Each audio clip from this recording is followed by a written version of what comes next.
Vous écoutez la chaîne 2, il est 12 heures. Infocité, le journal de l'info de proximité sur la 95.2. Mesdames et messieurs, bonjour et merci de choisir la chaîne 2 pour vous informer. Infocité, les titres. Avec les premières pluies qui tombent déjà dans notre pays, les populations vont faire face à des inondations. Quelles sont donc les dispositions à prendre pour éviter les dégâts? La réponse à suivre dans ce journal avec notre reporter Seydou Dambélé. Les eaux stagnantes à travers les coins et recoins, surtout de la capitale, sont facteurs de paludisme et les commerçants du marché des fruits de Bamako, communément appelé Namasadanga, ne sont pas épargnés quand on sait que la plupart des marchés deviennent impraticables pendant la saison des pluies. Comment ces commerçants font pour se protéger contre le palu? Élément de réponse dans une poignée de minutes.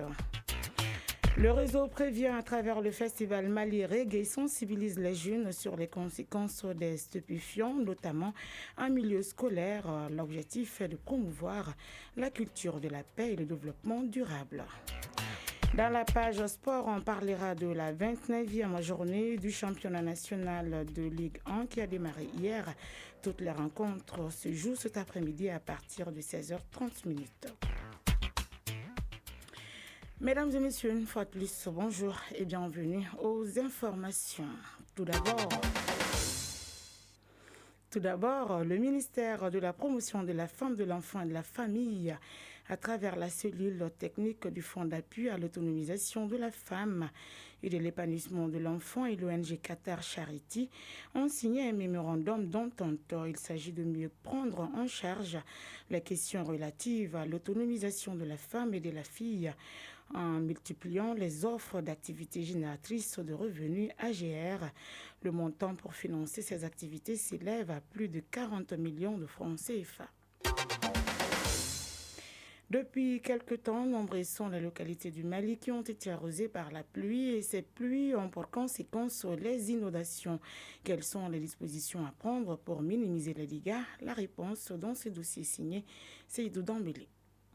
À l'approche de l'hivernage à Bamako, les préoccupations concernant les dommages causés par les fortes pluies se font de plus en plus pressantes. Nous avons rencontré le troisième maire de la commune 5, Adama Konaté, en charge de l'environnement, qui a souligné les mesures préventives de la municipalité avant l'hivernage. L'habitude, le traditionnel des autorités municipales. Chaque année, nous sillonnons alors nos voies d'écoulement d'eau. Nous les concevons dans un rapport. Nous partageons ces rapports avec la direction régionale des routes, avec la mairie du district, avec l'AGEROUTE, la CETA qui est notre bras technique et l'ADR de Bamako. Maintenant, les dispositions sont prises à d'autres niveaux qui n'est pas les nôtres. Cette année, depuis janvier, les premières réunions ont commencé et les dispositions ont commencé à être prises à partir déjà de février. En mars déjà, alors les activités de prévention des inondations étaient enclenchées. Adama Konaté a aussi abordé les défis des débordements des caniveaux et les actions prises en réponse. L'occupation des collecteurs naturels par des bâtis, des constructions illicites. À cela s'ajoute l'incivisme. Les citoyens attendent seulement l'annonce des orages pour alors sortir avec leurs poubelles, les déverser dans les caniveaux. Aussi, même les occupants des voies publiques n'ont aucune considération pour les collecteurs et les caniveaux. Non seulement ils s'asseyent à leurs abords pour alors chercher leur quotidien, mais alors se servent de ces ouvrages comme des dépotoirs. C'est regrettable. Voilà les enjeux. Maintenant, les dispositions prises, c'est la sensibilisation. Il faut que nous nous mettions tous ensemble pour que alors les citoyens puissent être au courant de ce qui se passe. En résumé, M. Konaté a mis en avant les mesures préventives de la municipalité contre les inondations et les défis liés au débordement des caniveaux, soulignant l'importance de la collaboration pour renforcer la résilience de la ville. Dans le cadre de la célébration de la journée de la lutte contre le paludisme, la Chambre de la faim descend au marché des fruits de Bamako, communément appelé Namasadanga. Ces braves femmes qui se battent tous les jours pour gagner leur pain quotidien n'oublient pas de prendre des mesures pour se protéger contre le paludisme. Massata Bachili nous en dit plus. Derrière un grand hôtel de la place et non loin de 2 banques au bord du fleuve Niger, à quelques distances du pont des Martyrs, se trouve le marché de fruits de Bamako. Ce marché animé le plus souvent par les femmes. Malgré leur occupation à la recherche du bien-être au quotidien, elles n'oublient pas de prendre des dispositions pour se protéger et protéger leur famille contre le paludisme. Le paludisme est une maladie potentiellement mortelle qui se transmet à l'être humain par les piqûres de certains types de moustiques appelés anophèles. On trouve les moustiques principalement dans les pays tropicaux. Citan Traoré, citoyenne. Je passe toute la journée au marché. Le soir, arrivé à la maison, je veille à ce que les enfants dorment sur la moustiquaire imprégnée, car la piqûre des moustiques provoque le paludisme. Maintenant, il fait chaud.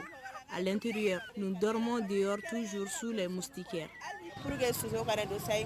Fatoumata Koulibaly, citoyenne. Pour te prévenir du paludisme, il faut dormir et faire dormir les enfants sous la moustiquaire imprégnée.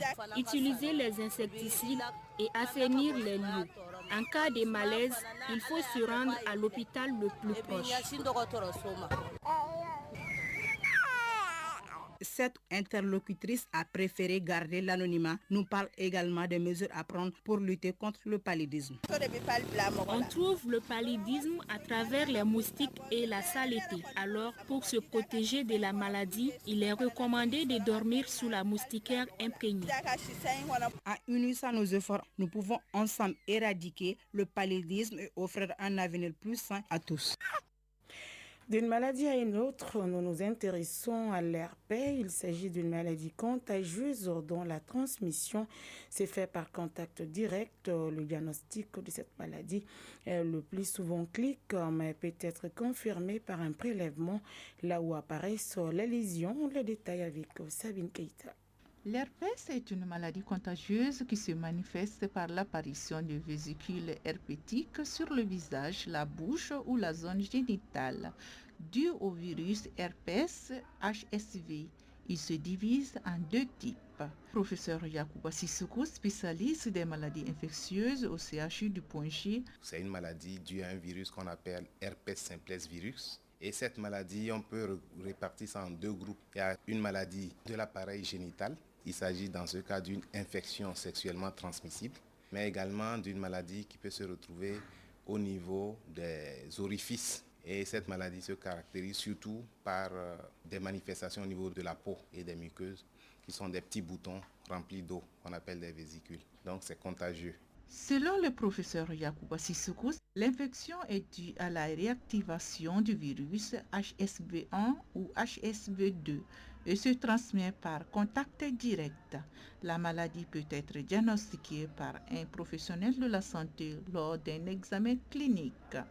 Avec le contact au niveau des orifices, les baisers, etc., ça peut se transmettre à ce niveau, mais également génital. Ces boutons, ces lésions, après se rompent et laissent place à une plaie. C'est des plaies qui surviennent et après ça guérit. Au-delà de ces localisations, de ces signes, il peut y avoir des tableaux plus compliqués. Si quelqu'un n'a pas une forte immunité, ça peut attaquer le système nerveux, ça peut attaquer les yeux. Donc ça peut être plus général, mais ça c'est quand les gens n'ont pas beaucoup de défense. Chez les immunodéprimés, surtout par rapport au VIH, on peut avoir des cas graves, ce sont des boutons qui font mal. Le traitement comprend la prise d'antidouleurs, l'utilisation d'antiseptiques et selon le niveau de l'infection, un traitement antiviral. Et une fois que la personne est infectée, il y a des médicaments qui sont efficaces. Le mieux, c'est la prévention. Plus la forme est grave, plus il faut être agressif dans les traitements. Les complications liées à la maladie peuvent être évitées s'il est diagnostiqué tôt. Maintenant, les formes graves, si on ne les traite pas, comme les méningites herpétiques, ça tue. Plus tôt on s'y prend, mieux on a des chances de guérir et le traitement est à moins de coûts. Pour prévenir l'apparition de l'herpès, le spécialiste préconise d'avoir une bonne hygiène corporelle et d'éviter le contact direct avec les lésions herpétiques. À présent, le tour d'horizon de l'actualité internationale. Nous ouvrons à présent la page internationale avec vous, Omar Sissoko. Bonjour. Bonjour, Aïssata. Sénégal, polémique après l'arrestation d'opposants accusés de diffamation. L'activiste Bah Diakhaté et le prêcheur Cheikh Ahmed Tidiane sont toujours en détention après avoir attaqué le Premier ministre sur les réseaux sociaux sur ses récents propos sur l'homosexualité. Les deux hommes font l'objet d'investigations pour diffusion de fausses nouvelles et offenses à l'encontre du chef du gouvernement. Le procureur devra décider de l'ouverture d'une procédure judiciaire ou les libérer. Leur arrestation fait polémique. Procès du massacre du 28 septembre en Guinée, prison à perpétuité requise contre Moussa Dadis Camara. Oui, au procès historique du massacre du 28 septembre 2009 en Guinée, l'une des pages les plus sombres de l'histoire moderne du pays, le procureur a requis la réclusion criminelle à perpétuité contre l'ancien président Moussa Dadis Camara et plusieurs autres responsables. Le magistrat Al-Gassimou Diallo a demandé que la peine soit assortie d'une période de sûreté de 30 ans et a réclamé que les faits soient requalifiés en crimes contre l'humanité par meurtre, assassinat, torture et séquestration. RDC, Vital Kamerhe élu sans surprise président de l'Assemblée nationale.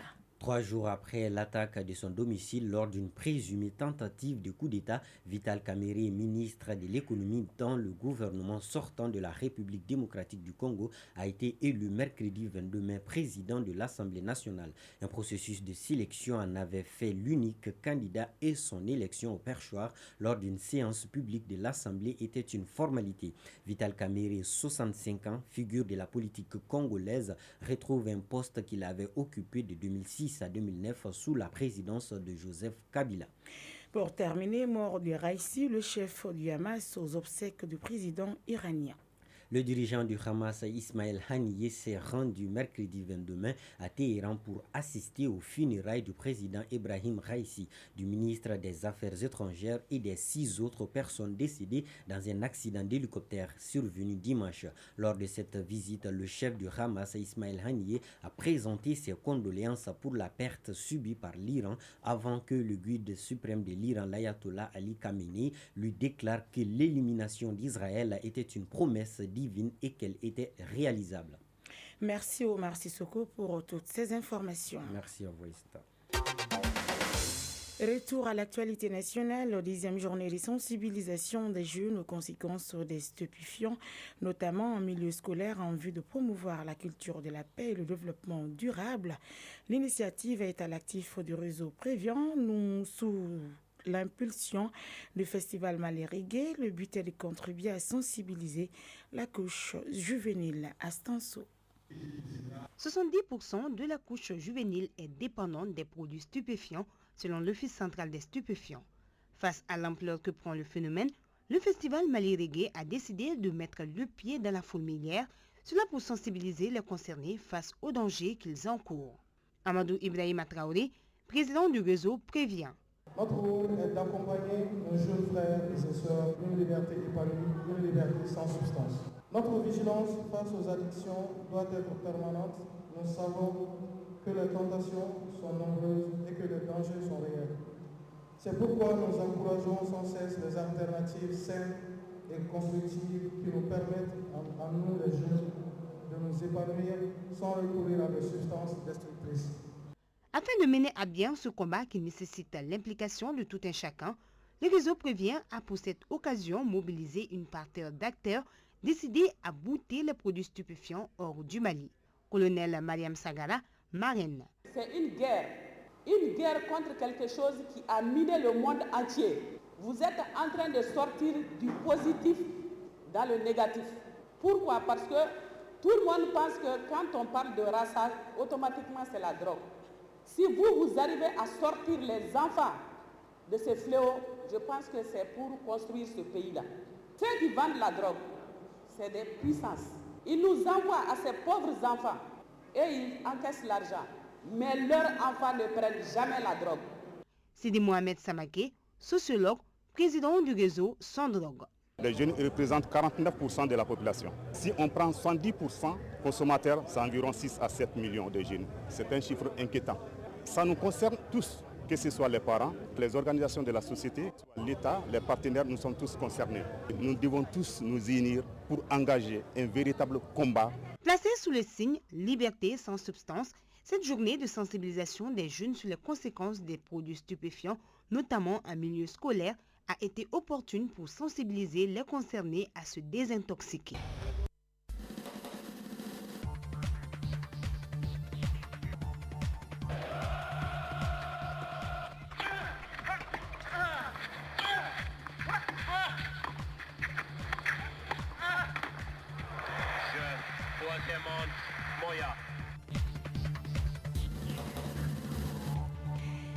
La page sport à présent, championnat national de Ligue 1, la 29e journée qui a démarré hier se poursuit aujourd'hui. Toutes les rencontres se jouent cet après-midi à 16h30 simultanément, à l'exception du match Djoliba AC a fait prévu à 18h30. L'AS Police jouera contre les 11 créateurs de Nyarela sur le terrain du Djoliba AC. Les COB et Binga FC seront prises sur le terrain de l'AS Real de Bamako. L'AS Real de Bamako se mesurera à l'ATS du Koro au stade Mamadou Konaté. À 18h30 au même stade, l'Afrique Football Elite recevra le Djoliba AC. Le stade malien de Bamako s'expliquera avec l'AS Bakaridian sur la pelouse du nouveau stade Salif Keita dit Domingo de Kati. À Bougouni, au stade Moussa Diakiti, l'US Bougouni, déjà maintenu, sera opposé à l'AS Black Star, déjà relégué. Enfin, l'US Kita affrontera l'US Bougouba au stade Lamine Konaté de Kita. Les champions et les vice-champions étant connus qui sont respectivement le Djoliba AC et les stades maliens de Bamako. L'enjeu de ces deux dernières journées est de connaître les trois autres équipes qui vont accompagner l'AS Black Star de Badalabougou, déjà relégué en deuxième division. Les équipes concernées pour la descente sont le COB ATS de Koro, l'USC Kita et l'AS Police. Cette 29e journée a commencé hier avec la rencontre l'ASCO USFAS. C'est soldé par les scores de 2 buts partout. Signalons que 4 formations doivent rejoindre la division à l'issue du championnat.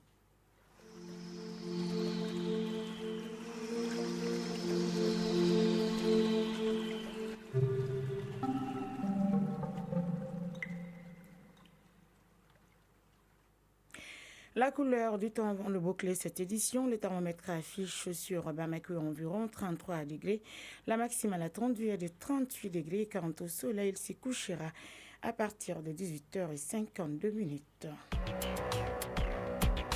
Point final à cette édition qui vous a été présentée par Issata Salou Maïga, réalisation Mariam Konaté, mise en onde Marc Dambélé, mise en ligne Marcel Tessougué, coordination Salimatanda ou Yaminata Konaté. Merci d'avoir été d'un autre. À très vite sur la FM Leader de Bamako environ pour d'autres informations encore plus poignantes. D'ici là, prenez bien soin de vous et des autres.